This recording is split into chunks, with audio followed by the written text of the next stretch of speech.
Welcome to Girl Call Me with Tanya and Jessica. the podcast where Black women's voices shine. Come for the empowerment and storytelling and stay for the sisterhood. Girl Call Me with Tanya and Jessica's new episodes every Wednesday, everywhere you get podcasts. Head over to girlcallme.com to find out all the ways we can continue the conversation together. So it was really great to thank you, Keisha, for kind of giving us your taking us down the path and your thoughts on your plans for relocating. We are so excited that we have another perspective. And Jessica, do you want to introduce our other guest? Sure, happy to. So excited. Probably the most important role that she plays in life is sister to me. But That's what you think. That's what you think. But my sister is here. My sister is someone who I think I learned about travel from my sister, who's lived in. I'll let her tell her story, but lived in multiple countries, has always made travel a real part of her journey in her life. And so excited to have her here, as someone who's lived abroad at kind of different times in her life. And just to talk more, I think what we heard from Keisha, what really resonated with us is this really thinking about travel and thinking about why you're choosing different places. And especially as you look to relocate, Keisha talked about kind of making sure you're choosing to go somewhere and liberate yourself, somewhere that you feel free. And even if you are escaping something, making sure that ultimately you're getting something out of it. And so really excited to have Sarah here, who has works in education, and we'll leave it at that. Sarah, welcome Hello. to the pod. Thank you. Thanks for having me. I'm excited to talk about one of my favorite topics, which is traveling. All right. So Sarah, I mentioned at the top that you have kind of lived in several different places, probably for several different reasons throughout your life. Do you want to just give a brief overview of the different places you've lived and maybe like a why you were in each place? Sure. So I kind of started, it's funny, I went to college close to home in Los Angeles, but then my junior year, I went abroad like many college students do. And so I went to Madrid, to Spain. So I was there for about a semester, and that was the first time I'd really been far away from home. And I was obviously in another country, and I loved it. I had a great experience there. And then I graduated from undergrad, started working, and found the work world a little bit wanting and just really didn't settle in. And so I decided to pursue a graduate degree, and I did that in London. And so I went to the London School of Economics and Political Science. So I lived in London for a year, which was a very different experience. It's funny, even though obviously that's an English speaking country, I had probably much more culture shock and difficulty kind of settling into London than I did in Madrid. But I lived there for a year, finished up my graduate studies there, came back home. And then I started my education career in New York City. So I moved from Southern California to New York for a teaching program. And I lived there for 2 years, which was a great experience. I loved the contrast, all the ways it was different than California. And then after 2 years, I returned to California, where I continued my career as an educator. And after about 8 years, so in 2013, after kind of weathering the economic downturn and the difficulties as an educator, furlough days and working on that, I was just kind of burnt out. And so I took a year leave from my position and sold my car, packed up everything into storage, and I went to Panama. And I lived in a region called Bocas del Toro, which is on the Caribbean side of Panama, on an island, for about a school year there. And I worked as I was working at a private Spanish language school for foreigners. And so they also had a volunteer component. So I would coordinate volunteer programs for people who were coming to learn Spanish, coming to immerse themselves in the community. I would organize volunteer experiences for them. And then I also ran a community English program for locals who wanted to learn English. And then the foreigners who were there would serve as the volunteer teachers. And when they weren't there, I ran the program and taught English. And then after that, I returned back to Southern California to teaching again. But it was a great experience and I loved it. I loved being in Panama. And if, adult responsibilities like credit card bills and student loans weren't a thing, I might not have come back as soon as I did. It's interesting when you talked about you lived in London, you decided on Panama. Was there like a reason when you're thinking about where you wanted to take that, that year, why you chose Panama? Yeah. So when I was kind of thinking about, okay, how would I be able to earn money? The skills that I had as an educator, I could teach Spanish and also teach English. And in Panama, there's a big demand for both because there's a lot of expats who come there who want to learn Spanish. Mhm. And then the Right. local folks want to learn English to maximize, their capabilities. And also in Panama uses the US dollar. So that Mm. made kind of finance stuff really easy. I didn't have to open my own bank accounts. I could do that kind of stuff. So that was when I was choosing, that was one of the reasons it stuck out to me. I really did want to spend time in Central America because I'd been there on vacation and I loved it, but I wanted to be able to spend time there living there, and get beyond the tourist experiences. And Panama presented the most opportunities to be able to earn money. Like I love Nicaragua, but unless you're going to open a bar or work as a waitress at a bar, there's not a lot of economic opportunities as a foreigner. Did you feel like, can you talk a little bit? Because actually, Keisha, who we had on earlier, she was talking about some of her exploration in Costa Rica, and she was talking about like the retiree expat community and talked about Bocas actually and where you were. Can you talk about what, particularly like any experiences you had with, because there's a large retiree expat group down there. What is that feel like when you're like an American and you're there living, but then there's also this community of Americans in another country? Like, were you drawn to it? Were you kind of turned off by it? It's interesting. I found myself having to kind of check my own expectations of what people Mm. are at certain ages, right? So when I was there, I was in my mid 30s. And I remember getting to Bocas and, going out to a place to find some food, and it was like a bar and grill. And, there were these people just having the time of their life, and they invited me over to, join them. And they were all retirees, and, they were having fun and were really open and welcoming to me. And so here in the US, as a mid 30s person, early 30s person, would I be hanging out with someone was, probably close to my grandparents' age? Probably not, but they also knew, where the best spots to go for, if you want to go snorkeling, where do you get your groceries? What's the best way to do this? So Yeah. definitely it had to open my mind to, like these people are on an adventure just like me. They're just doing it at a different point in their life. How did you feel? I'm it's like when you say you take a close look at yourself, what I was thinking about is like I've definitely moved into neighborhoods like when I lived in New York and in Harlem, and people talk about gentrification and I'm like, oh yeah, all these people gentrifying, Yeah. not realizing like I am part of that issue because, um like how'd you balance that, right? Being an expat, being in someone else's country, the language, so you feel, but then also like you probably, you know what it Yeah. does for the economy, but you're also like, what does this do for the culture? Like, what is that Yeah, experience? I mean, I was literally an example of one of those foreigners are coming and taking our jobs. Like I was Black one of them. jobs, black Yeah, jobs. Black jobs. We found black jobs. yeah. I mean, because I didn't have a work permit. Hopefully, you won't be sending Mm. this to the Panamanian government. So I worked a job, and I remember they told me, and especially in Bocas because there's so much tourism, they do have people from the government who come to check work permits, usually at like bars and restaurants and hotels, but they would pass by.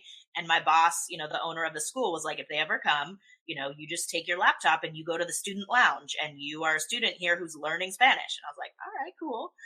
But the way I kind of reconciled it is that I was providing a service to people who lived in the community. that if I wasn't there, they might not get.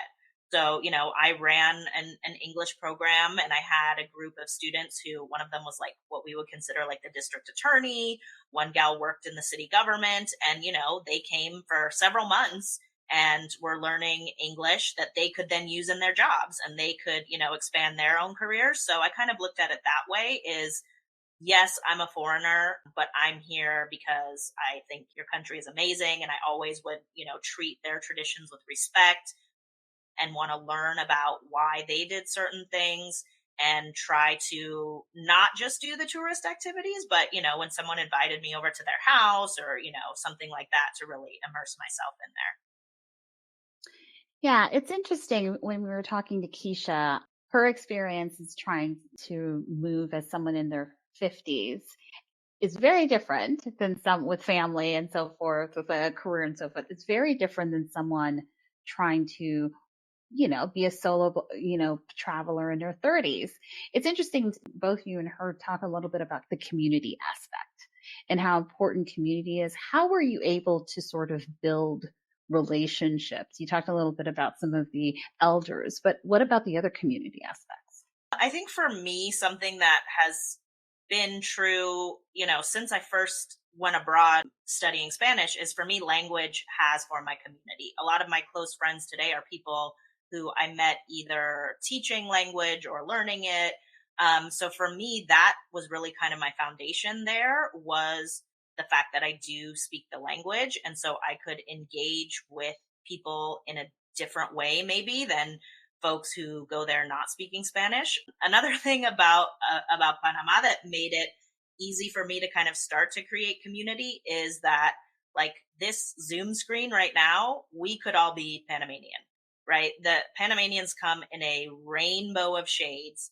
And, it was one of the Right. first times in my life, outside of just being in my family group, that just looking at me physically, I blended right in.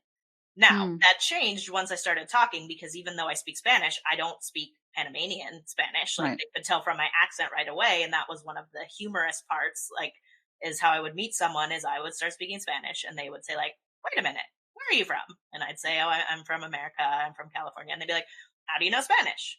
I'd be like, well, I started studying it when I was a teen and blah, blah, blah, blah, blah. And then they'd be like, oh, that's so crazy. I was like, well, you speak some English, right? And they'd say, yeah. And I'd say, well, how did you learn that? And then we'd have a laugh about it. And, that Yeah. created a friendship with many, many people, as I just told that over and over. But yeah, really for me, language was kind of the first step in creating that community. Yeah.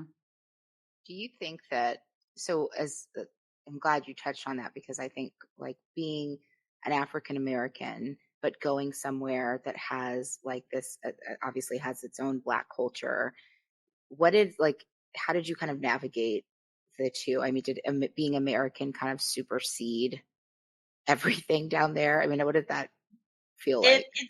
it's interesting, because I would say for me, no, it didn't. Being American didn't supersede everything. Like, it eventually would. But I had an interesting conversation with my colleagues, when I was working there, because someone called me a gringa, and I was like, "What?" I was like, "Yo no soy gringa. Like, yo no tengo pelo rubio. Yo hablo muy bien español." Pa pa pa pa. And they were just like, I mean, but you're American, so that's the word we use for all Americans. Like, it's no Mm, big deal." I was uh, like, "Oh, You're like, okay." tell the white people in America that. right. Well, Right. I was like, No. let me take it down a notch, because then I explained to them. Right. I was like, in California, where I'm from, if you call someone a gringo, like, it's kind of pejorative. Like, they don't know anything, they can't speak Spanish, they don't know what's going on, like, Right. that kind of stuff. And they laugh and they're like, "Oh, that's not how we look at you at all. Like, you're American, but you also speak Spanish, and this and that." So it wasn't something that I was constantly reminded of. And again, like, no shade to anywhere else in Central America, but that's one of the things that I think makes Panama really special, is that they see everyone kind of as individuals too. And because Panamanians can look so different, they don't judge you right away on that. Yeah. When we spoke with Keisha, we talked a lot about the concept of freedom in travel versus escaping, and how liberating it is to just travel and be able to do that. Can you speak a little bit to, in thinking about your travels, the difference that you've, whether it's been escapism or really finding the freedom and the liberation? Yeah, it's funny. When I first went there, I was just so burnt out on my work and the demands and all of that stuff. And I was like, yeah, I want to get away from that and have this, easy life and no one dictates my schedule and that kind of stuff. And that lasted for about 3 weeks. And then I was like, okay, I need to get a schedule because I just can't be every day just like doing whatever. And one of the things that was liberating for me, so Panamanians have a much different concept of time than we have here in the United States. I think all Caribbean, all the islands, period. Yeah, it's just much different. And when I was first working, it would drive me so crazy because people would come and I would be the first person they'd see at the school and have to say like, okay, yeah, that tour is going to start at about 3 o'clock. And, cause a lot of them were like German and Swiss. So they'd be there at like 2:50, like ready to go. And I would be calling the tour operator at like 3:15 and being like, hey, so, we got this tour at 3. And he'd be like, yeah, sí, estoy en el camino. Yeah, yeah, pues. Which in Panama means like, oh yeah, I'm thinking of leaving my house in the next like 20 minutes / 2 hours.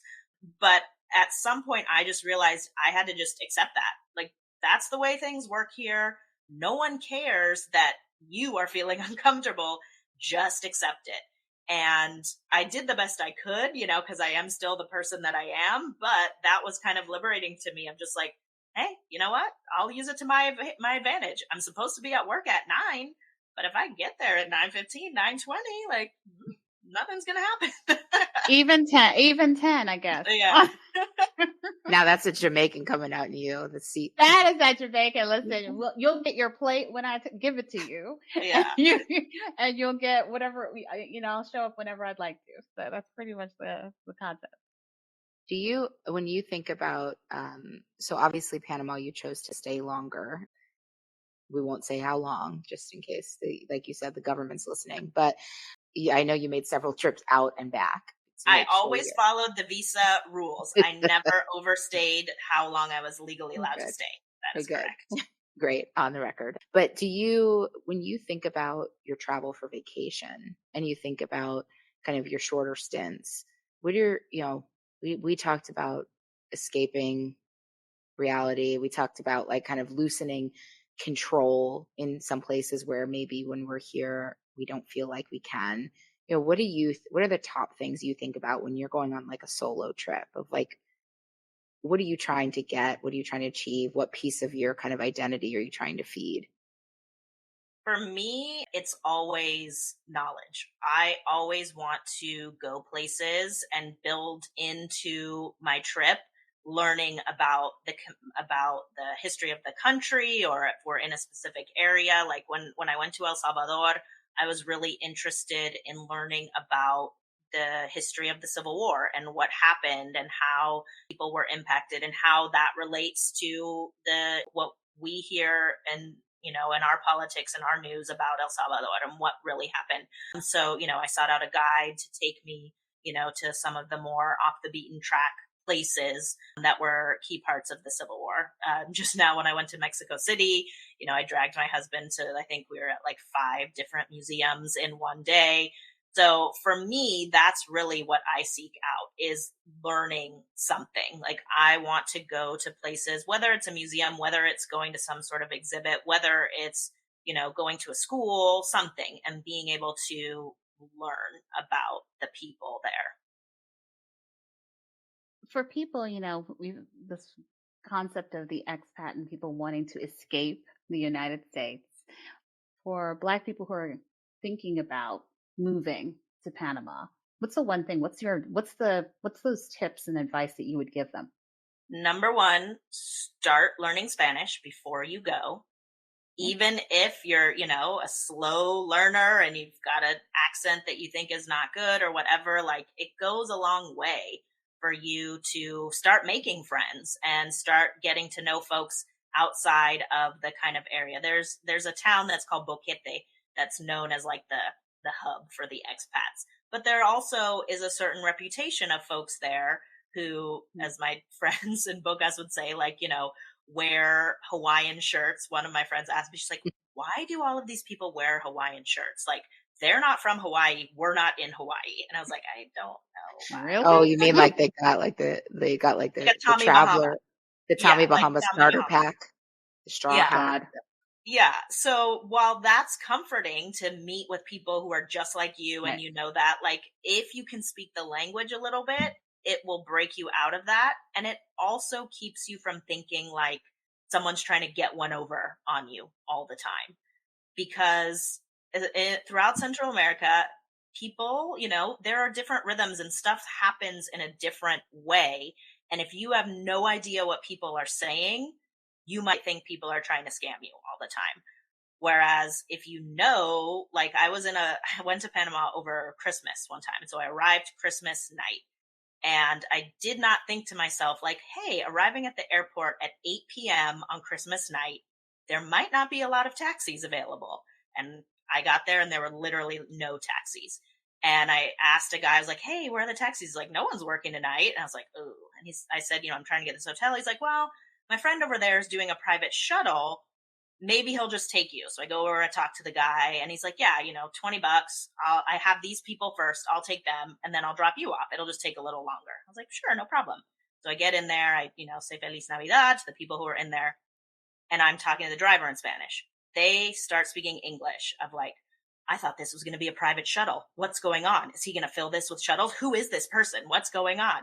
And so I hear this and I turned to them and I Right. was like, hey folks, in English, like, hey folks, Merry Christmas. No worries. Like there were no taxis. So he's just going to take me after, like, no worries. Ha ha ha. So they don't say another word to me the entire time. So now they know. And I told them I was American. They know I'm American. Don't say another word. We drop them off. And the guy then now we're speaking in Spanish and he's like, what's going on? Like, what did they say to you? And I said, I'm pretty sure they thought like we were trying to like rip them off or do something. So all that is a long way to say like these people, because they didn't speak Spanish, like assumed, because I'm sure someone told them like, careful, everyone's out to rob you. They assumed that we were conspiring against them, like we were Right. both black and they were white. I don't know if that had to do with it also, but if you can speak a language a little bit enough to know like, oh no, this person is just getting a ride with us. So that would be number one, I would say. And number two is don't expect whatever country you go to, don't expect it to be the same as the United States. Even everything. Like when I was living in London, obviously London is a major metropolitan capital in the world, but there was still a lot of stuff that was way different than the United States. And I just had to adjust to it. Yeah. You before we were chatting a little bit about some of the retirement benefits for Panamanians who go back and those who have retirement benefits. There's some I love listen because I don't like standing in line for some reason. This this made me happy. So share some of those things that you were sharing. So for Panamanians, once you retire and you are drawing on your pension, there are all these benefits that you get. And one of them that I mentioned is like if you're at the grocery store and you're at like the deli counter, there's a separate line for jubilados, retired people. So they can go there. Same thing, check out, there's like a separate line for them. And then obviously they get, their healthcare benefits are different once you're retired. So if you are an expat, and I only know this for Americans and Canadians, I don't know how European pensions work, but if you're an American or a Canadian and you are retired and you're drawing on a pension from the US or Canada and you relocate down there, you can take advantage of those jubilado benefits. So you register, with the government. And so then you can be part of their healthcare system and you too get to use those short lines. The American Express line. It's The fast track. Fast track, the fast the jubilado fast track. But you can also yeah. like import, I think it's like $10,000 worth of home, like basically your house in like a shipping container and not have to pay taxes on it. And there's lots of other benefits if you are a retired American who's moving there. Sign me up. I was just going to say, Tanya's like drafting retirement plans right now. Is there anything else you would share with us just about if people are considering Panama or even for a vacation that, that you is a Black woman like that just filled your cup when you were in Panama and a reason you love it? Yeah, I think for me, my kind of trajectory of my life is I never really, until I lived in New York, I had never been around large groups of Black people that weren't my family members, right? Like I had never lived in a predominantly Black neighborhood.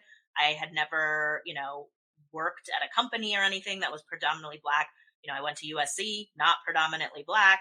And so when I lived in New York, that was really the first time I remember coming up out of a subway in Brooklyn, in downtown Brooklyn, and just being like, oh my God, this like it's all Black people everywhere I can see. Like I've never experienced that.